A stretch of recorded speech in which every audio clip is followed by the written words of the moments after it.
What's up guys, it's Jay from the Salsa Foundation. I just want to make this video to talk to you guys very quickly with regards to what's happening with the coronavirus at TSF. Now, a couple of days ago I released a video on the Facebook page explaining about some of the measures that we'd be taking in order to help slow the spread of the disease in the community and to make sure that everybody is protected from catching it from someone else in the class.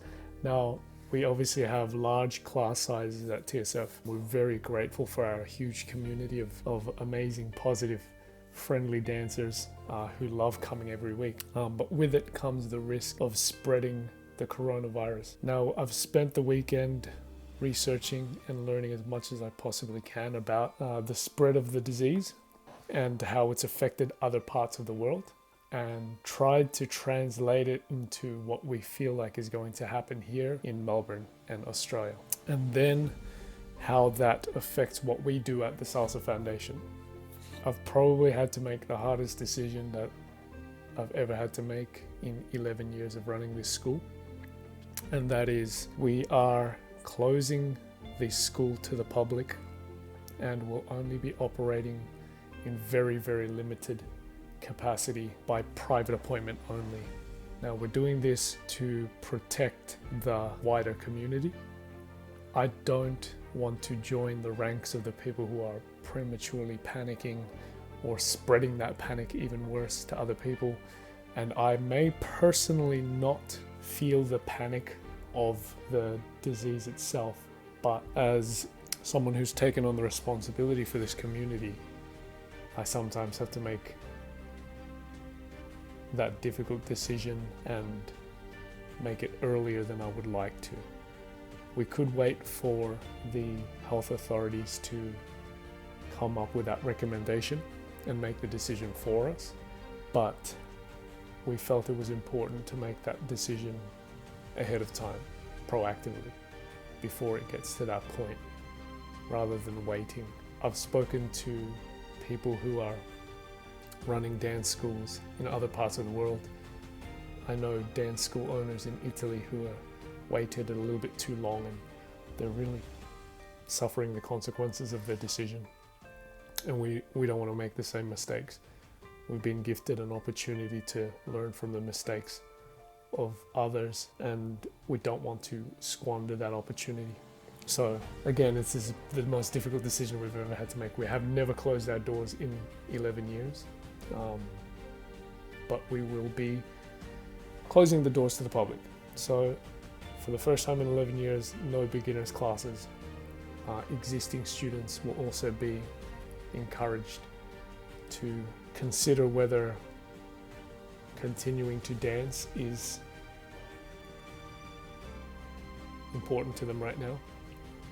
Weighing into the decision considerations such as not just putting yourself at risk, but also putting at risk the people who you come in contact with, whether it's your parents, your grandparents, other people in the community who may not be as healthy and may be more susceptible to the symptoms of the virus.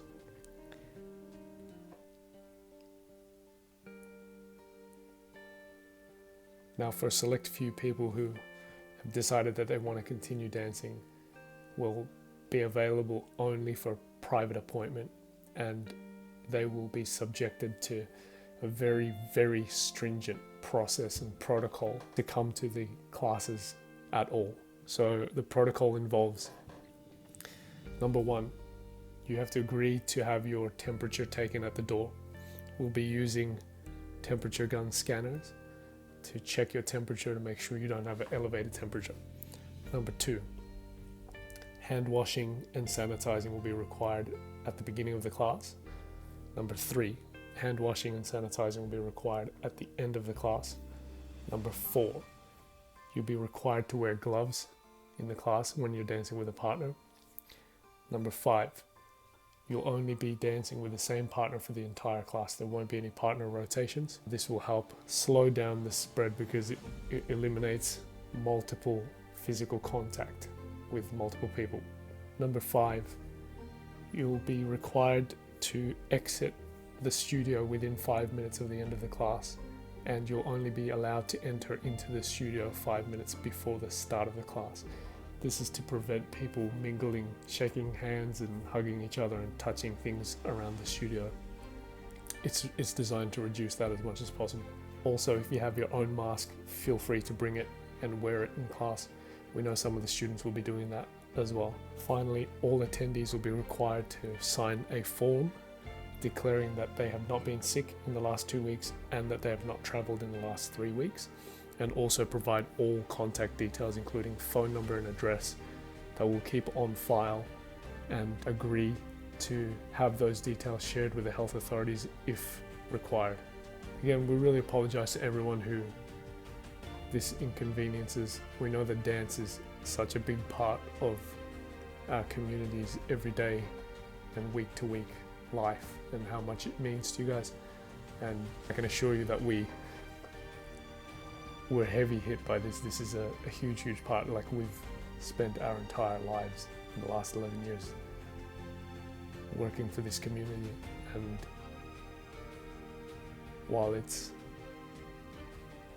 really painful to make this decision, we know that it's for the best and that it's the right thing to do. Be careful, be safe, wash your hands, spend some time with some loved ones, and we'll see you guys when this is all over. We'll get through this.